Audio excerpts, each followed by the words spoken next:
Good morning, students. So, in today's class, let us study about the first topic in biology, that is about the living world. ಶುಭೋದಯ.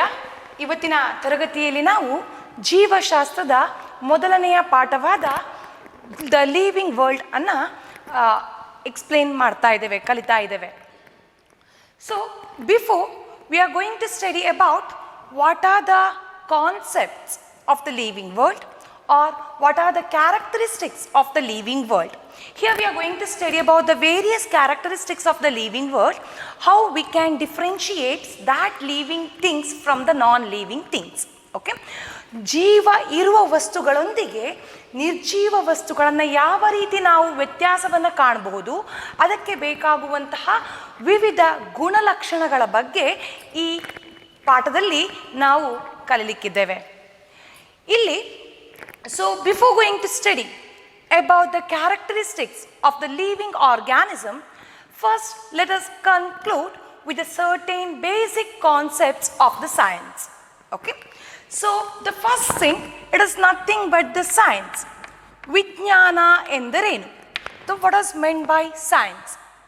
Generally, you know that the science is nothing but, the term itself, it explains, it is nothing but, it is the knowledge, the science is nothing but the knowledge gained by the observable or the gained by the observation.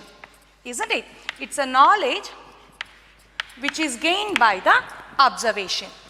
ಯಾವುದೋ ಒಂದು ವಸ್ತುವನ್ನು ನಾವು ನೋಡಿಕೊಂಡಾಗ ಅದರಿಂದ ಬರುವಂತಹ ಮಾಹಿತಿಗಳನ್ನು ಹೇಗೆ ನಾವು ಕಲೆ ಹಾಕ್ತೇವೋ ಅದನ್ನು ನಾವು ವಿಜ್ಞಾನ ಅಂತ ಹೇಳಿ ಕರಿಬಹುದು. Okay, by the observation what are the knowledge we are gaining, that is generally termed as a science. Okay, the word science, if you know that the particular words or whatever the words are there in the science, that all the words comes from either certain origin, isn't it? So the word science comes from the Latin word. Okay, it comes from the Latin word. ಒಂದು Latin ಭಾಷೆಯ ಪದದಿಂದ ನಾವು ವಿಜ್ಞಾನ ಎಂಬ ಪದದ ಆವಿಷ್ಕಾರವಾಗಿದೆ. Again, you know that the science has several branches. Okay, ಒಂದು ವಿಜ್ಞಾನಕ್ಕೆ ಅದರದೇ ಆದ ಒಂದು ಬೇರೆ ಬೇರೆ ಶಾಖೆಗಳಿರ್ತವೆ. ನಾವಿಲ್ಲಿ ಜೀವಶಾಸ್ತ್ರದ ಬಗ್ಗೆ ಕಲಿಯುವುದರಿಂದ ಈ ಜೀವಶಾಸ್ತ್ರದ ಬಗ್ಗೆ ಇನ್ನಷ್ಟು ಸ್ವಲ್ಪ ಮಾಹಿತಿಯನ್ನು ಪಡೆಯುವ. Okay, so here we are discussing only about the biology. So before going to study about the living world, let us come to know what is meant by biology. What is meant by biology? Usually the word biology comes from the Greek word. The word biology comes from the Greek word. Okay, again it is a combination of two words. The word biology is a combination of two words, that is bios. Okay, which are the two words? They are the bios as well as logos. Okay, the word bios means nothing but the life, as well as logos means nothing but the study. Okay, so by seeing this pattern, we can tell that the biology is nothing but it is the study of the life. Okay, so we can discuss the biology as nothing but the biology is a study of life. ವಿದ್ಯಾರ್ಥಿಗಳೇ, ಈ biology ಅಥವಾ ಜೀವಶಾಸ್ತ್ರ ಅಂತ ಹೇಳುವಂತಹ ಪದ Greek ವರ್ಡಿಂದ ಬಂದಿರುವಂಥದ್ದು.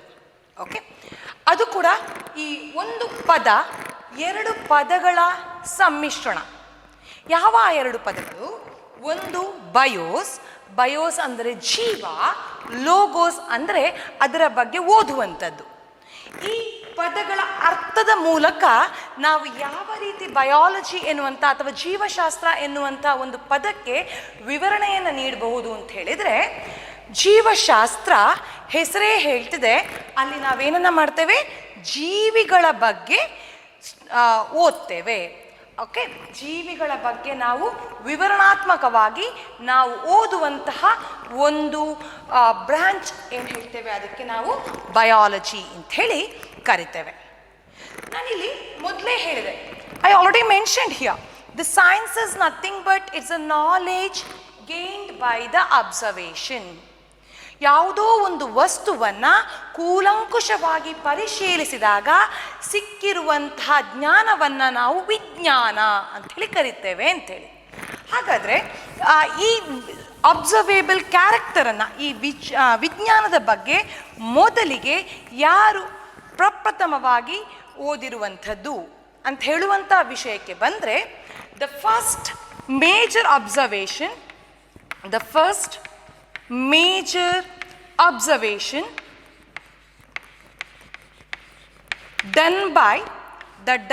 it is done by Aristotle. I think all of you know about the Aristotle, okay, one of the naturalist Aristotle. Okay, ಈ ವಿಜ್ಞಾನದ ಬಗೆಗಿನ ಪ್ರಥಮವಾದ ಅಬ್ಸರ್ವೇಷನನ್ನು ಅಥವಾ ಪ್ರಥಮವಾಗಿ ಅದನ್ನು ಗುಣಲಕ್ಷಣವನ್ನು ನೋಡಿದ್ದು ಅಂತ ಹೇಳಿದರೆ ಅದನ್ನು ಅರಿಸ್ಟಾಟಲ್ ಅಂಥೇಳಿ ಹೇಳ್ಬೋದು. ಇವನ ಈ ಆವಿಷ್ಕಾರದಿಂದ, ಅರಿಸ್ಟಾಟಲ್ನ ಈ ಆವಿಷ್ಕಾರದಿಂದ ಆತನನ್ನು ಜೀವಶಾಸ್ತ್ರದ ಪಿತಾಮಹ ಅಂಥೇಳಿ ಕರಿತೇವೆ. So he is due to his first observable character, what we are going to tell, Aristotle is considered as a father of biology. Okay, ಇನ್ನು the term biology is given by, again the definition is given by, the first observation is done by the Aristotle, isn't it? ಮೊದಲಿಗೆ ಒಂದು ವಸ್ತುವಿನ ಪೂರ್ಣ ಮಾಹಿತಿಯನ್ನು ಪಡೆದಿರುವಂಥದ್ದು Aristotle. ಹಾಗಾಗಿ ಆತನಿಗೆ ಏನಂತ ಕರಿತೇವೆ ನಾವು, ಆತನ ಜೀವಶಾಸ್ತ್ರದ ಪಿತಾಮಹ ಅಂತ ಕರಿತೇವೆ. ಆದರೆ ದ ಟರ್ಮ್ ಬಯಾಲಜಿ, ಒಂದು ಜೀವಶಾಸ್ತ್ರ ಅನ್ನುವಂಥದ ಪದದ ಉತ್ಪತ್ತಿಯನ್ನು ನಾವು ನೋಡ್ಲಿಕ್ಕೆ ಹೋದರೆ, the term biology was given by Lamarck. Okay, the term biology is first coined by the scientist Lamarck, as well as together with him, okay, the one more scientist, it's a contribution work, Lamarck and the Treviranus. ಜೀವಶಾಸ್ತ್ರ ಎಂಬ ಪದದ ಉತ್ಪತ್ತಿಯನ್ನು ನೀಡಿದಂಥದ್ದು ಲೆಮಾರ್ಕ್ ಹಾಗೂ Treviranus ಇವರಿಗೆ ಸಲ್ತದೆ.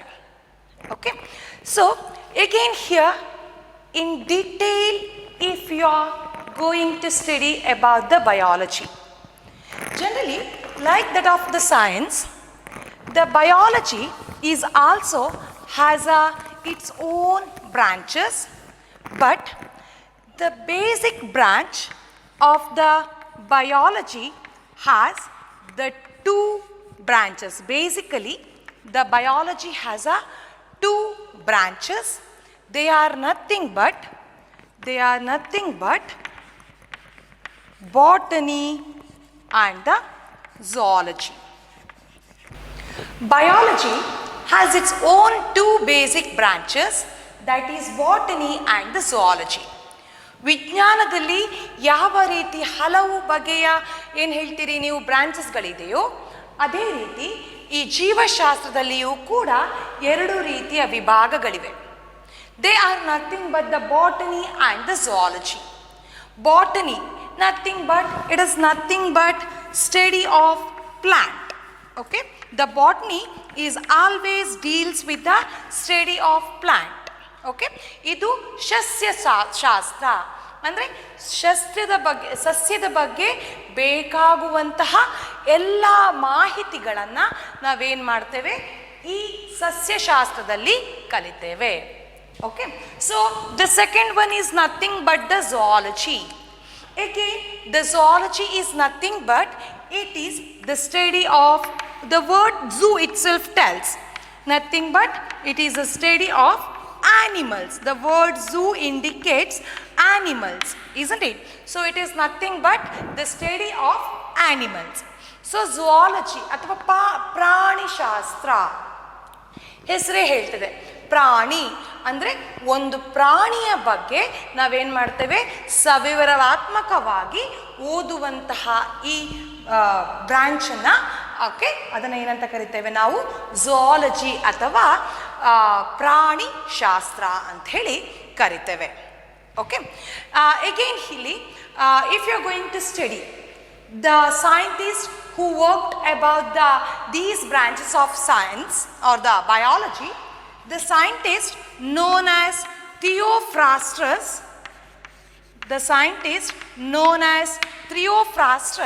he is considered to be the father of biology. He is considered to be the father of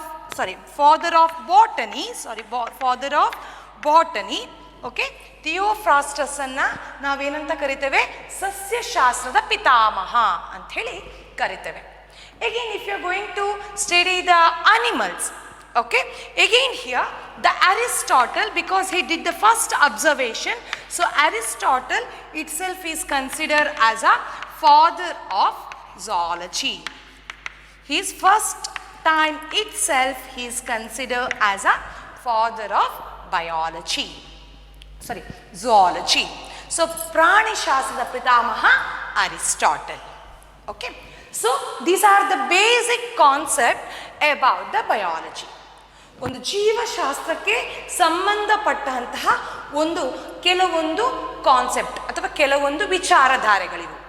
okay, especially in this topic, that is a living world topic, you are going to study about the various characteristics of the living organism. So before going to study what are the characteristics of the living organism, first let us discuss what is living. Okay, this is nothing but living is to be, it is to be alive. Jiva, ನಾವೇನು ಹೇಳ್ತೇವೆ, by seeing the certain observation we are telling that the given organism or the given material is either it is a living or the non-living, isn't it? If I give this chalk to you, what you are telling? It is a non-living thing, so it does not has a life, isn't it? So if I give an example of a petty cat, what you are telling? It is living, isn't it? ಒಂದು ಚಾಕನ್ನು ತೋರಿಸಿ ಇದಕ್ಕೆ ಇದು ಜೀವ ಇರುವ ವಸ್ತುವ ನಿರ್ಜೀವ ವಸ್ತುವ ಅಂತ ಕೇಳಿದ್ರೆ ನಾವೇನು ಹೇಳ್ತೇವೆ, ಇದನ್ನು ನಿರ್ಜೀವ ವಸ್ತು ಅಂತ ಹೇಳ್ತೇವೆ. ಅದೇ ಮನೆಯಲ್ಲಿ ನಿಮ್ಮೆಲ್ಲರ ಪ್ರೀತಿಯ ಒಂದು ಬೆಕ್ಕನ್ನು ನಾನು ನಿಮ್ಮ ಎದುರಿಗೆ ತಂದಿಟ್ಟು ಇದು ಜೀವ ಇರುವ ವಸ್ತುವ ನಿರ್ಜೀವ ವಸ್ತುವ ಅಂತ ಕೇಳಿದ್ರೆ ಏನು ಹೇಳ್ತೀರಾ? ಇದು ಜೀವ ಇರುವ ವಸ್ತು ಅಂತ ಹೇಳ್ತೀರಾ. ಹಾಗಾದರೆ ಜೀವ ಇರುವ ವಸ್ತುವಿನ ಲಿವಿಂಗ್ ಅನ್ನಂತ ಹೇಳುವಂತಹ ಪದದ ಅರ್ಥ to be alive. Students, I will give an example. There was a frog that was sitting on the rock and that one swaying his neck here and there in search of the prey. If you are seeing, if it is not swaying his head and simply if it is sit in the rock, means we can't tell that it is a living one, isn't it? Simply if it sit strictly, what happens? By seeing from the far view we can tell that it is not some certain non-living stone, maybe kept in the rock, like that we can tell. But when it is swaying its head here and there in search of food, what we can tell? Okay, there was a certain animal, it is alive. Then when we are going near to that, what we can tell? Okay, this is a frog, isn't it?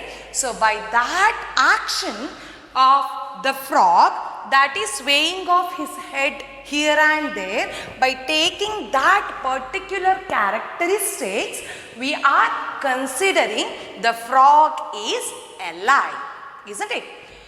ಒಂದು ಕಪ್ಪೆ ಒಂದು ಮರದ ಒಂದು ಬಂಡೆಕಲ್ಲಿನ ಮೇಲೆ ಕೂತಿದೆ, ಸುಮ್ಮನೆ ಕೂತಿದೆ. ಅದು ಯಾವುದೇ ರೀತಿಯ ಆ್ಯಕ್ಷನನ್ನು ತೋರಿಸೋದಿಲ್ಲ ಅದು ನಿಮಗೆ.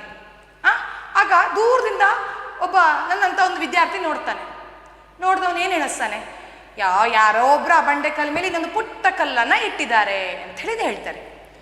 ಅದರ ಬದಲು ಅದೇ ಕಪ್ಪೆ ತನ್ನ ತಲೆಯನ್ನು ಆಚೆ ಈಚೆ ಅದಕ್ಕೆ ಊಟ ಬೇಕು, ಊಟಕ್ಕೆ ಒಂದು ಪ್ರಾಣಿಯನ್ನು ಹಿಡಿಲಿಕ್ಕೆ ಅದರ ತಲೆಯನ್ನು ಅದು ಆಚೆ ಈಚೆ ಮಾಡ್ತಾ ಇದ್ದರೆ ನಾವು ಏನಂತ ತಿಳಿಬೋದು, ಅಕ್ಕದು ಅಲ್ಲಿ ಒಂದು ಪ್ರಾಣಿ ಕೂತಿದೆ, ಹತ್ತಿರಕ್ಕೆ ಹೋದ ನಂತರ ಅದು ಕಪ್ಪೆ ಅಂತ ಗೊತ್ತಾಗ್ತದೆ, ಕಪ್ಪೆ ಲೈವ್ ಜೀವವಿದೆ ಅಂತ ಹೇಳುವಂಥದ್ದು ಗೊತ್ತಾಗ್ತದೆ. Okay, so in this planet what happens in the earth, there was a numerous living organism, and these numerous living organisms are having the certain distinctive characters, and based on that distinct character we can differentiate the living organism from the non-living organism. I think it's clear to you. If I keep a piece of wood and one animal, for example dog, in a table, here I kept a piece of wood, here I kept the one dog. By seeing that itself, a small baby, maybe the one who are going for LKG, UKG, they can also differentiate, isn't it? The wood is a non-living thing and the dog is a living thing. So how that child may differentiate that one? By seeing the certain characteristics, isn't it? ಅದನ್ನೇ ಹೇಳ್ತಾ ಇದ್ದೇನೆ ನಾನಿಲ್ಲಿ. ಜೀವವಿರುವ ವಸ್ತು ಒಂದು ನಿರ್ಜೀವಿ ವಸ್ತುವಿನಿಂದ ವ್ಯತ್ಯಾಸವನ್ನು ನಾವು ಕಲಿಲಿಕ್ಕೆ ನಾವೇನು ಮಾಡ್ತೇವೆ, ಜೀವವಿರುವ ವಸ್ತುಗಳ ವಿವಿಧ ಗುಣಲಕ್ಷಣಗಳನ್ನು ಕಲಿತಾ ಹೋಗ್ತೇವೆ. By seeing that characteristics of the living organism, we can differentiate the living organism from the non-living organism. So in today's class, let us discuss about that characteristics which can differentiate them. So clear? I think till here whatever the portion I completed, it is clear to you. Okay, so move to the characteristics. The characteristics of the living organism. Here, the first characteristics, the living organism may shows a growth. Okay? Then again, the living organism may shows a reproduction. Either it is a self-replication and a self-organization. The living organism can shows a response to the stimuli. The stimuli may be from the external environment. Here we gave an example, phototropism. The word photo means light, tropism means the movement. Again here, based on the light, the plant shows a certain movement, generally termed as a phototropism. Then chemotaxis. Again here we can tell that chemo means chemical. The external stimuli will be the chemical. Based on that stimuli, the animal shows a movement. Okay. Then again, the living organism can shows a homeostasis. Okay, that is nothing but the regulation of the internal environment to maintain the constant state. Then the living organism may shows cellular organization. The living organism may shows metabolism. The living organism may interaction with the other cell as well as with the other living organism. The living organism may shows a hereditary. Then the living organism may shows a adaptation. The living organism may shows a evolution.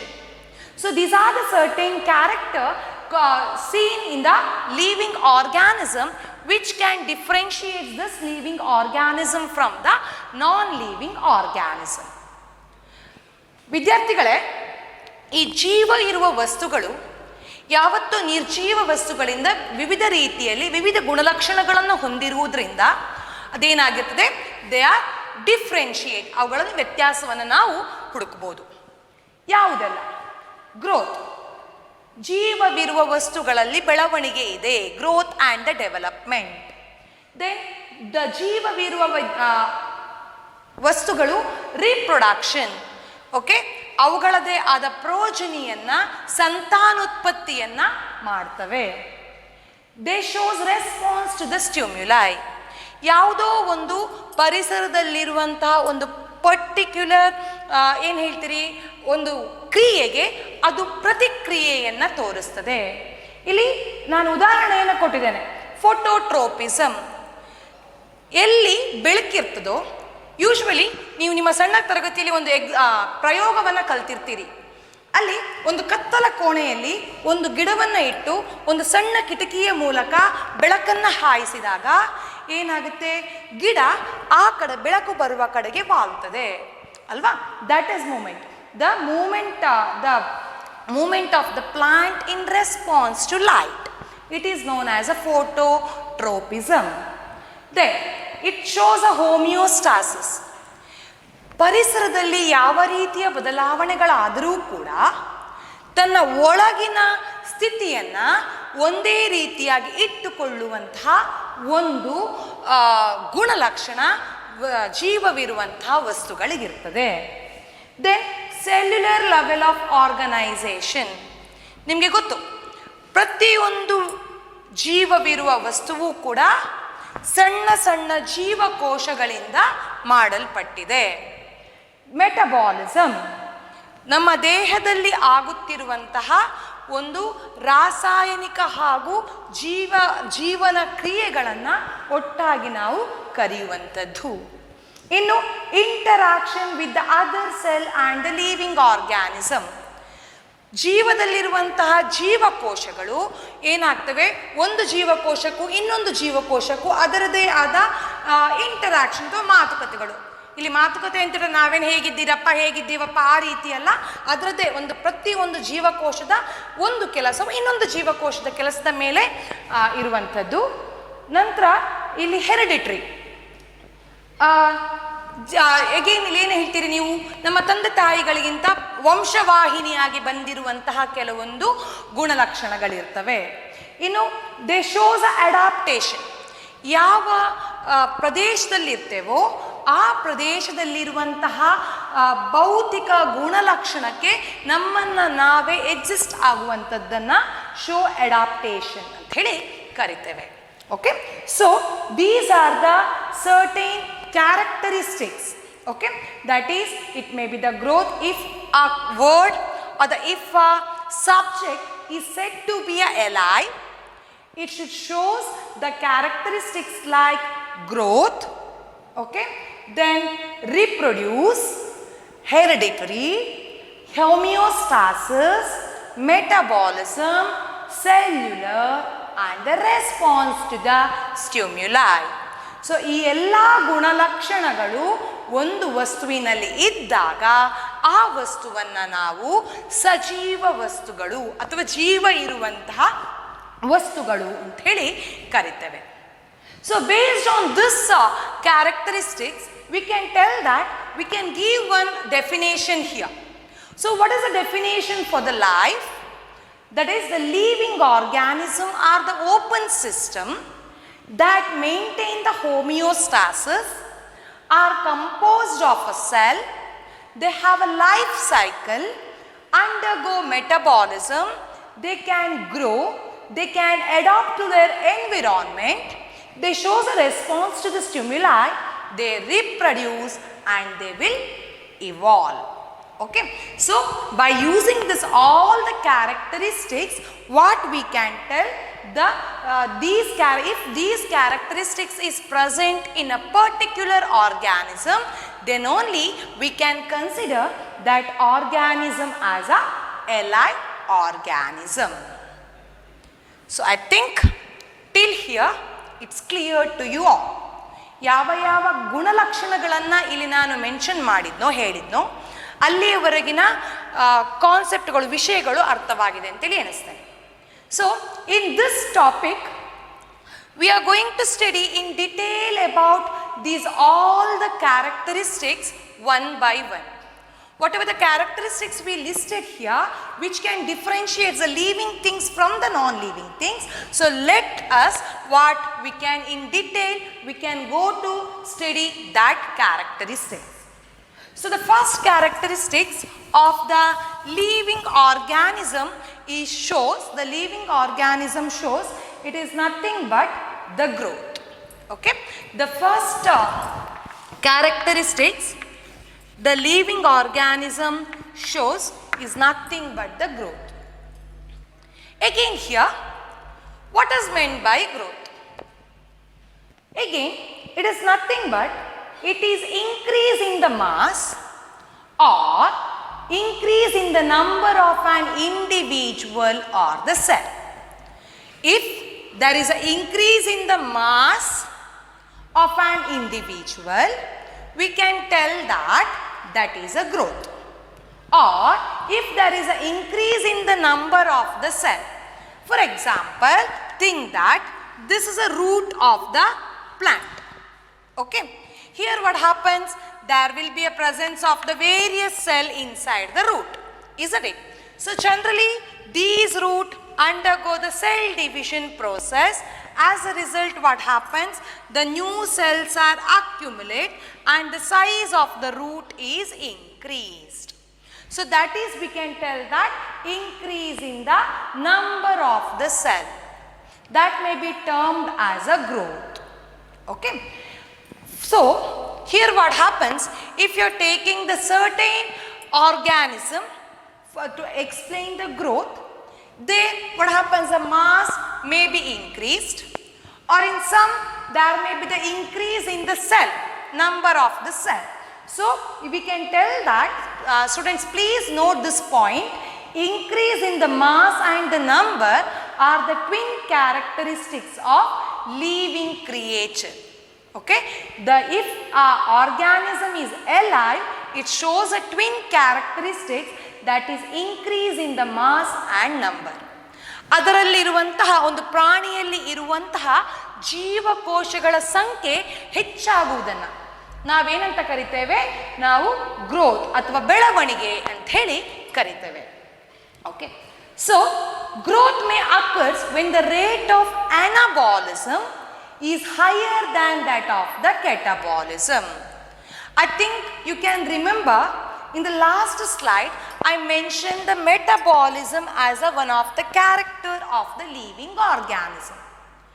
The metabolism has a two type, anabolism and the catabolism. Later in the next characteristics we are going to explain, I am going to explain what is meant by anabolism and the catabolism. During that time I am going to explain with the example there. So what happens when the anabolic reaction is higher, the rate of anabolic reaction is higher than that of the catabolic reaction, what happens? It occurs, the growth will be occurs. Okay, the growth occurs when the rate of anabolism is higher than that of the catabolism. So idenu idu in general about the growth. So again, if you are going to take an example for the various organism to study about the growth there, again here I am taking the multicellular organism as an example. Okay, ಇಲ್ಲಿ multicellular organism ಅನ್ನು ನಿಮ್ಮ ಕೆಳಗಿನ ಕ್ಲಾಸಲ್ಲಿ ನೀವು ಕಲ್ತಿರ್ತೀರಿ, unicellular and the multicellular organism. ಆ multicellular organism ಅಲ್ಲಿ ನೀವು if you are going to study about the growth, what is meant by growth, ಅವುಗಳಲ್ಲಿ ಬೆಳವಣಿಗೆ ಏನು ಅಂತ ಹೇಳಿ ಕಲಿತ್ರೆ, ಫಾರ್ ಎಕ್ಸಾಂಪಲ್ ಇಲ್ಲಿ ಕೊಟ್ಟಿದ್ದೇನೆ ನಾನು ಕೆಲವೊಂದು ಎಕ್ಸಾಂಪಲನ್ನು, plant as well as a animal. Okay, ಇಲ್ಲಿ the main reason for the growth is a cell division. Okay, the main reason for the growth is nothing but it is a cell division. So what happens here, if you are taking the plants as an example, in the plant cell division occurs throughout the life at the specific location. So in the plant what happens here, you may know that there will be a apex region. In this particular apex region what happens, there is a particular, the division of the cell takes place. Okay, usually here in that particular region there will be a presence of certain meristematic tissues.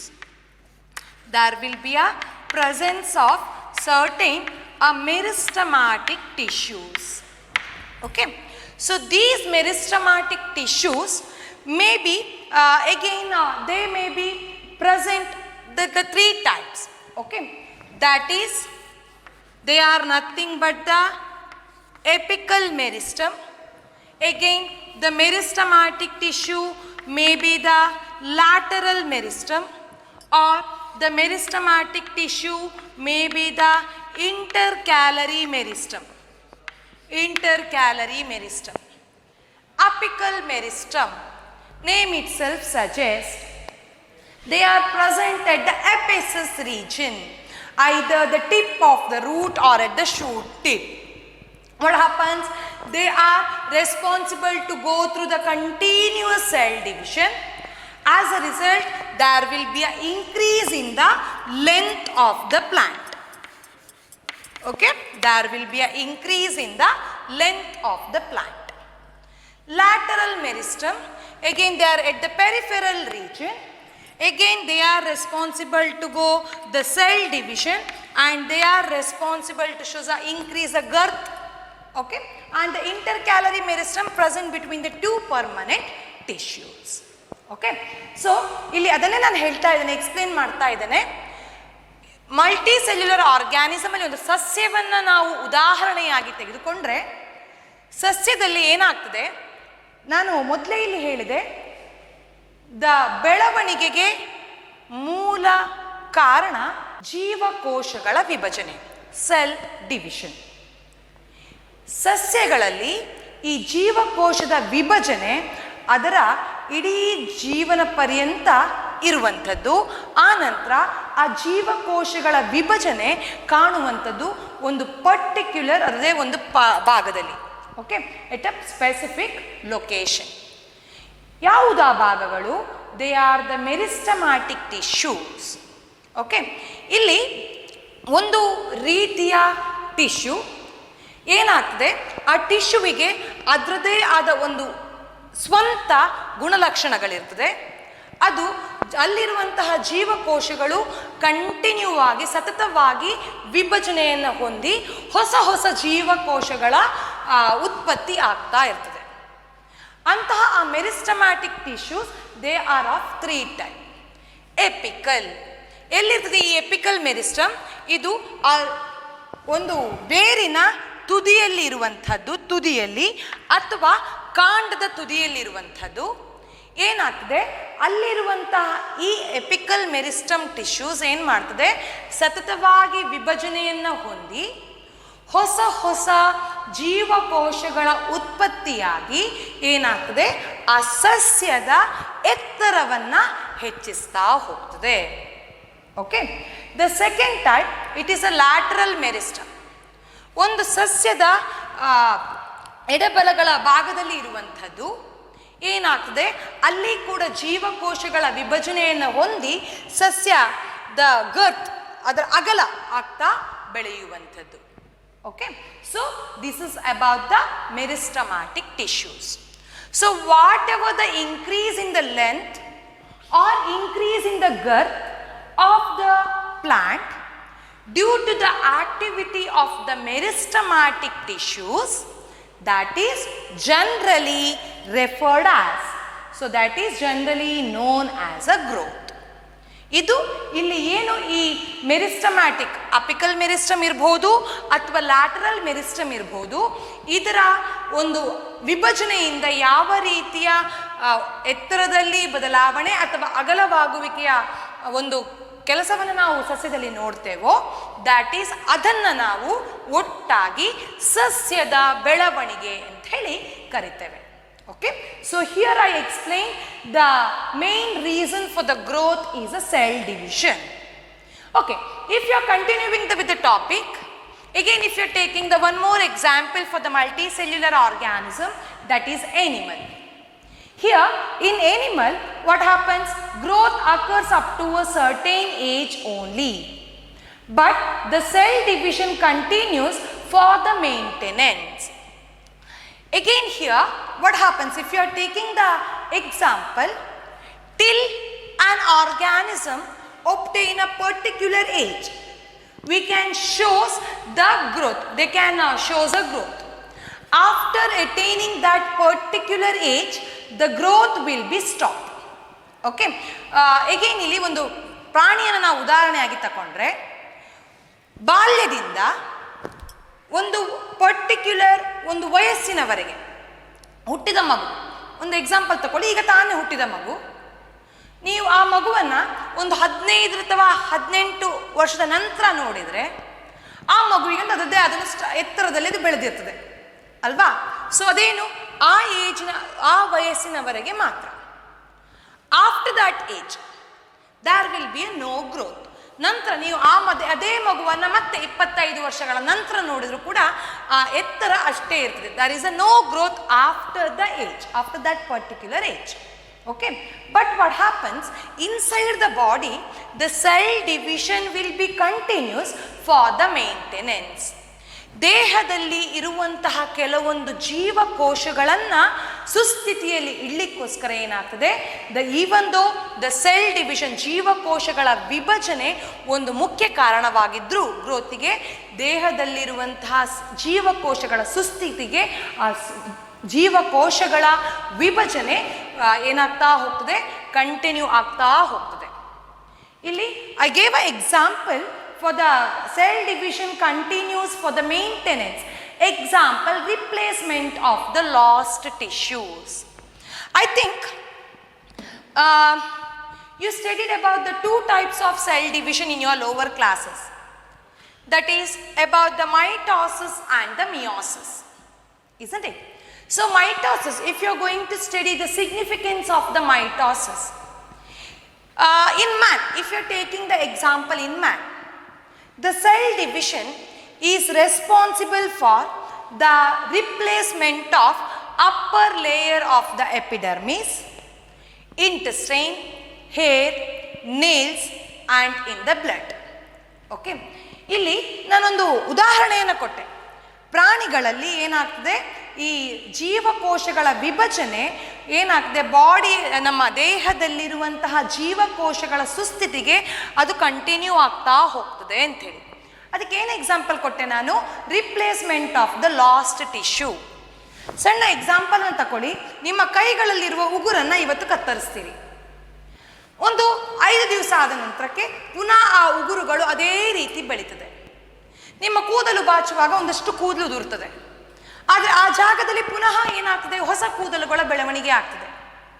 ಬಿದ್ದಿರ್ತೀರಿ, ಬಿದ್ದು ನಿಮ್ಮ ಕೈಗಂಟಿನ ಒಂದಿಷ್ಟು skin ಹೋಗಿರ್ತದೆ, ಚರ್ಮ ಹೋಗಿರ್ತದೆ, ಆಯ್ತಾ. ಒಂದು ವಾರವೋ 15 ದಿವಸವೋ ಬಿಟ್ಟಲ್ಲಿ ಏನಾಗ್ತದೆ, ಹೊಸ ಚರ್ಮ ಅಲ್ಲಿ ಬೆಳೀತದೆ. ಸೊ ಇದೆಲ್ಲವೂ ಏನು, replacement of the lost tissues. ಒಂದು ಪರ್ಟಿಕ್ಯುಲರ್ ಒಂದು ಯಾವುದೋ ಒಂದು ಕ್ರಿಯೆಯಿಂದ ಜೀವದಲ್ಲಿರುವಂತಹ ಒಂದು ಜೀವಕೋಶಗಳು ಏನಾಗಿರ್ತವೆ, ಅವು ಹೋಗಿರ್ತವೆ. ಅದನ್ನು ಪುನಃ ತುಂಬಿಸಲಿಕ್ಕೆ ಸೆಲ್ ಡಿವಿಷನ್ ಅಥವಾ ಜೀವಕೋಶಗಳ ವಿಭಜನೆ ಮುಖ್ಯವಾಗಿರ್ತದೆ. Okay, so this is about the in the multicellular organism. Students, I think it is clear. In the multicellular organism the growth is accompanied by, in the multicellular organism, the growth is accompanied by the cell division.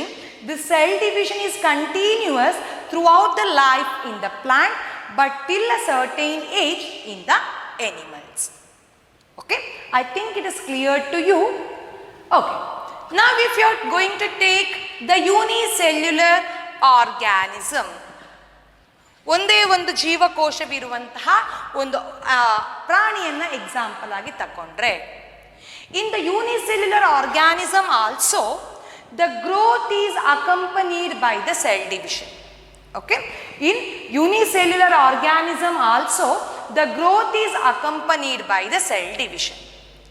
ಇಲ್ಲಿ ಕೂಡ ಏನು, ಬೆಳವಣಿಗೆ ಅನ್ನುವಂಥದ್ದು, ಬೆಳವಣಿಗೆಗೆ ಮುಖ್ಯ ಕಾರಣ ಜೀವಕೋಶಗಳ ವಿಭಜನೆಯಾಗಿರ್ತದೆ. ಇಲ್ಲಿ ಕೂಡ ನಾನು ಸುಮಾರು ಎಕ್ಸಾಂಪಲ್ ಅನ್ನು ತಗೊಂಡಿದ್ದೇನೆ, ಉದಾಹರಣೆಯನ್ನು ತಗೊಂಡಿದ್ದೇನೆ. ಸೆಲ್ ಡಿವಿಷನ್ ಈಸ್ ಆಲ್ಸೋ, ಇಲ್ಲಿ ಖಾಲಿ ಬೆಳವಣಿಗೆಗೆ ಮಾತ್ರವಲ್ಲ, The cell division is also a method of reproduction in them. Okay, ಸಂತಾನೋತ್ಪತ್ತಿಗೆ ಬೇಕಾಗುವಂತಹ ಒಂದು ಪ್ರಮುಖ ಕಾರ್ಯ ಕೂಡವಾಗಿರ್ತದೆ. ಬೆಳವಣಿಗೆಯ ಜೊತೆಗೆ ಸಂತಾನೋತ್ಪತ್ತಿಗೆ ಬೇಕಾಗುವಂತಹ ಒಂದು ಪ್ರಮುಖ ಕಾರ್ಯಗಳು ಕೂಡ ಆಗಿರ್ತದೆ. Thus, due to that, we can tell that the growth and the reproduction are mutually inclusive events. Students, please note that this statement very important if you are going to write the NEET examination, that is, the cell division is also a method of reproduction in the cellular organism. So together with the growth, the cell division is also responsible for the reproduction. Hence what we can tell, due to that, growth and the reproduction are mutually inclusive events, that is, occur simultaneously in the unicellular organism. So ಇಲ್ಲಿ unicellular organism ಅಲ್ಲಿ ಏನಾಗ್ತದೆ, ಬೆಳವಣಿಗೆ ಮತ್ತು ಸಂತಾನೋತ್ಪತ್ತಿ ಎರಡೂ ಕೂಡ ಏನು ಜೀವಕೋಶಗಳ ವಿಭಜನೆಯಿಂದ ಆಗುವಂಥದ್ದು. ಅದರಿಂದ ಏನಂತ ಕರಿತೇವೆ, ಇವೆರಡನ್ನ ಕೂಡ ಇವು ಜೊತೆಯಾಗಿ ಸಾಗುವಂಥ ಒಂದು ಕಾರ್ಯ ಅಂತ ಹೇಳಿ ಕರಿತೇವೆ. Next, again, in other hand, if you are taking the multicellular organism as an example, growth and reproduction are mutually exclusive events. So please remember, in the unicellular organism, they are mutually inclusive. In the multicellular organism, they are mutually exclusive event. ಇಲ್ಲಿ multicellular organism ಅಲ್ಲಿ ಏನಾಗ್ತದೆ, ಬೆಳವಣಿಗೆ ಹಾಗೂ ಸಂತಾನೋತ್ಪತ್ತಿ ಜೊತೆಯಾಗಿ ಸಾಗುವುದಿಲ್ಲ. Okay, so the cell division in the unicellular organism can be observed in vitro. In vitro means in the test tube in the laboratory, petri dish or under the microscope. The cell can also be counted. So if you are taking the unicellular organism for the study, in the laboratory we can cultivate that unicellular organism in the petri dish or in the test tube. Under the microscope we can study the process of the cell division and we can count the number of cells. Okay, so by this we can tell that the growth is one of the particular characteristics of the living organism. Here I mentioned the certain differences of the growth in the living object and the non-living object. Okay, so usually what is a major outcome of the growth? Students, I already mentioned the main reason of the growth is nothing but the cell division, isn't it? So cell division means there will be accumulation of the mass. The mass or the new cell will goes on and accumulate in the particular region, isn't it? So both increase in the mass occur. So if you are comparing, I am comparing yourself as a living thing and this chalk as a non-living thing. Okay, so in both what happens, if you are telling the growth, in both the cases the growth is nothing but increase in the mass. Okay, ನಾನು ಈಗಲೇ ಹೇಳಿದೆ, ಜೀವಕೋಶಗಳ ವಿಭಜನೆ ಆಗ್ತದೆ, ಹೊಸ ಜೀವಕೋಶಗಳ ಉತ್ಪತ್ತಿ ಆಗ್ತದೆ.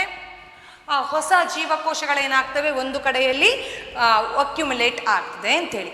ಅಂದರೆ ಆ ವಸ್ತುವಿನ ಮಾಸ್ ಏನಾಗ್ತದೆ, ಇನ್ಕ್ರೀಸ್ ಆಗ್ತದೆ. ಸೊ ಇಲ್ಲಿ ಹೇಗೆ, how we can prove that statement in both living and the non-living organism, how the growth can be tell that increase in the mass. See, here we took certain example. In non-living objects, increase in the size of the crystal. ನಿಮ್ಮ ಇದು ರಾಸಾಯನ ಶಾಸ್ತ್ರದಲ್ಲಿ ನೀವು ನೋಡಿರಬಹುದು, ಕೆಲವೊಂದು ಕ್ರಿಸ್ಟಲ್ಸ್ಗಳನ್ನು ಹಾಗೆ ಇಟ್ಟರೆ ಅದರ ಮೇಲೆ ಸಣ್ಣ ಸಣ್ಣ ಕ್ರಿಸ್ಟಲ್ಸ್ಗಳು ಬೆಳೀತಾ ಹೋಗ್ತವೆ. So that is increase in the mass. Then snow in the mountain.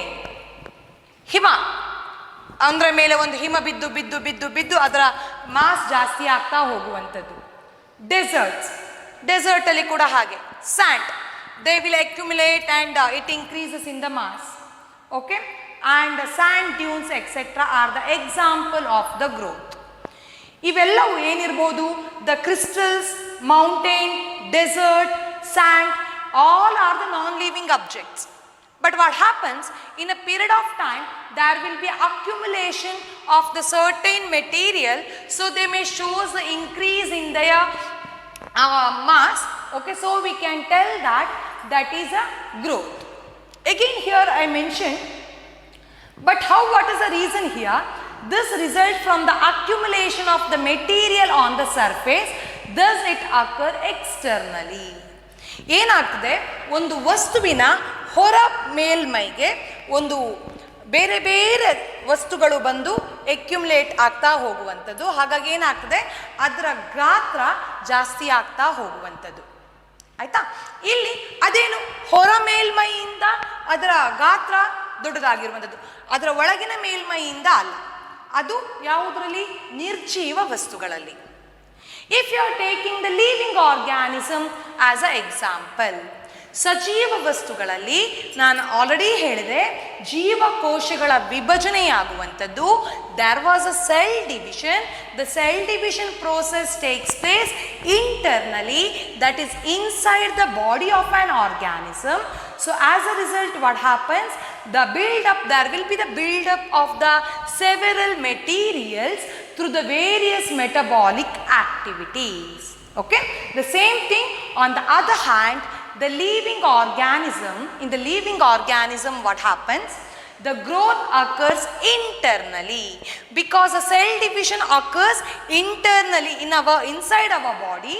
As a result what happens, whatever the build up of the certain material will be there, that build up of the material will be so due to the metabolic activities. It is not just the accumulation of the matter on their bodies. ಇಲ್ಲಿ ನಿರ್ಜೀವ ವಸ್ತುಗಳನ್ನು ತೆಗೆದುಕೊಂಡಾಗ ಏನಾಗ್ತದೆ, ಅವುಗಳ ಹೊರ ಮೇಲ್ಮೈಯಲ್ಲಿ ವಸ್ತುಗಳು ಬಂದು ಕೂತ್ಕೊಳ್ಳುವಂಥದ್ದು. ಬಟ್ ಇಲ್ಲಿ ಏನಾಗ್ತದೆ, ಇಂದ ಸಜೀವ ವಸ್ತುಗಳಲ್ಲಿ due to the metabolic activity there was a certain material will be accumulate. So growth will be internally takes place. So that we can tell that growth is irreversible in living organism. Okay, up to certain age if the growth occurs, then we can't make down it. Okay, so it is irreversible in the living organism. Students, by taking these two examples, that is growth in the non-living object and the growth in the living object, we can tell that therefore the growth is a characteristics of the living organism, but this cannot be considered a defining property of the living organism. Okay, because the growth, if you are considering growth as an increase in the mass, the certain non-living objects such as size of the crystal, snow mountain, desert, they also shows the accumulation of the material on the surface, that is in turn the increase in the mass of that non-living organism. Okay, so as a result we can tell that the non-living things also in certain case they may shows a growth. Due to that what thing, we can tell that even though the growth is seen in the living organism, it is not the defining property of the living organism. ಆಯ್ತಾ, ಏನಂತ ಹೇಳಿದ್ರೆ ಈ ಬೆಳವಣಿಗೆ ಎನ್ನುವಂಥದ್ದು ನಿರ್ಜೀವ ವಸ್ತುಗಳಲ್ಲಿಯೂ ಸಜೀವ ವಸ್ತುಗಳಲ್ಲಿಯೂ ಕಾಣಸಿಗುವುದರಿಂದ ಸಜೀವ ವಸ್ತುಗಳ ಒಂದು ಮುಖ್ಯವಾದ ಗುಣಲಕ್ಷಣ ಅಂತ ಹೇಳಲಿಕ್ಕೆ ಆಗೋದಿಲ್ಲ. Okay, we can't take it as a defining property. Students, please remember for the neat purpose this statement.